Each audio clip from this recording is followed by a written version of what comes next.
Olá, eu sou a Inês e vou ser a tua host nesta série de vídeos de Química. Neste vídeo vamos falar sobre reações químicas, equações químicas e cálculos estequiométricos. Bora lá! As substâncias sofrem transformações químicas que dependem da própria estrutura atómica e molecular e também das substâncias com que reagem. A estas transformações damos o nome de reações químicas. À medida que uma reação química decorre, há a formação de novas ligações químicas. Ocorre a quebra de ligações entre os átomos das substâncias iniciais, os reagentes, que levam à obtenção de novas substâncias, os produtos da reação. Assim, numa reação química, os reagentes são as substâncias consumidas e os produtos da reação são as substâncias que se formam. Por exemplo, quando cozinhas os alimentos num fogão a gás, está a dar-se uma reação química de combustão entre o gás, por exemplo, o butano, e o oxigênio, dando-se a formação de dióxido de carbono e vapor de água. Esta reação química pode traduzir-se simbolicamente por uma equação química, que é esta. As reações químicas traduzem-se por equações químicas que indicam os reagentes utilizados e os produtos formados, representados pelas respectivas fórmulas químicas, em que a seta indica o sentido da reação química e as proporções em que se combinam os reagentes e em que se formam os produtos de reação. Estas proporções são indicadas pelos números escritos antes das fórmulas químicas, que se designam por coeficientes estequiométricos, que, neste caso, são os números 2, 13, 8 e 10. Podemos ler esta equação química considerando a quantidade de matéria em moles. Assim, 2 mol de moléculas de C4H10 reagem com 13 mol de moléculas de O2, originando 8 mol de moléculas de CO2 e 10 mol de moléculas de H2O. Na equação química podemos ainda referir o estado físico dos reagentes e dos produtos de reação em abreviaturas entre parênteses como S para o estado sólido, L para o estado líquido, G para o estado gasoso e AQ para a solução aquosa.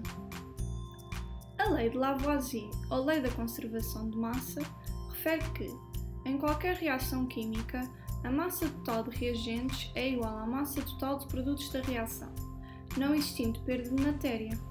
Deste modo, o número de átomos de cada elemento químico existente no início da reação tem de ser igual ao número de átomos desse elemento nos produtos de reação. Por isso, as equações químicas devem sempre ser acertadas, ou seja, serem sempre escritas com os coeficientes estequiométricos que garantem a igualdade entre o número de átomos de cada elemento nos reagentes e nos produtos de reação.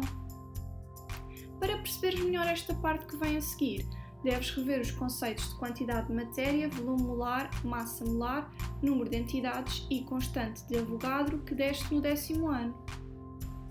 Como deves compreender, numa fábrica ou num laboratório é absolutamente necessário fazer previsões sobre as quantidades de reagentes que se gastam ou sobre as quantidades de produtos de reação formados. Estas previsões têm como base os cálculos estequiométricos, ou seja, os cálculos baseados nas equações químicas como fonte de informação. Vamos a um exemplo. Se pretendes saber o volume de vapor de água produzido a condições PTN, a partir da combustão completa de uma botija de butano com a massa de 13 kg, tendo em conta a informação da equação química apresentada no início, podes proceder ao cálculo de várias formas, mas o mais fácil é determinares a quantidade de butano na botija e depois trabalhar com as proporções estequiométricas em quantidade de matéria, ou seja, em mol. A primeira etapa a ser realizada é o cálculo da quantidade de matéria, N de butano. Para isso, vais utilizar uma fórmula que já é tua conhecida, em que a quantidade de matéria, N, é igual à massa a dividir pela massa molar.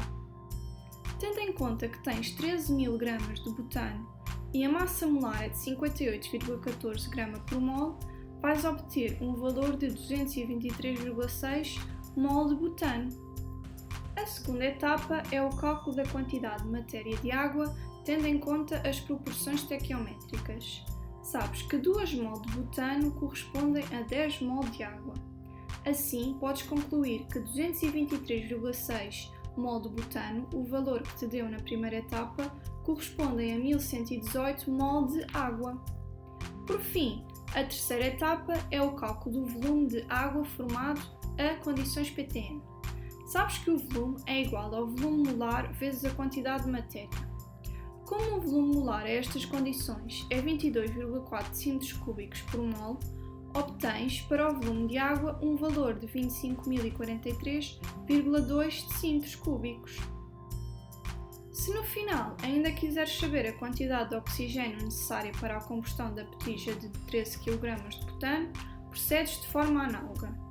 Sabes que 2 mol de butano correspondem a 13 mol de oxigênio. Assim sabes que 223,6 mol de butano correspondem a 1453,4 mol de O2.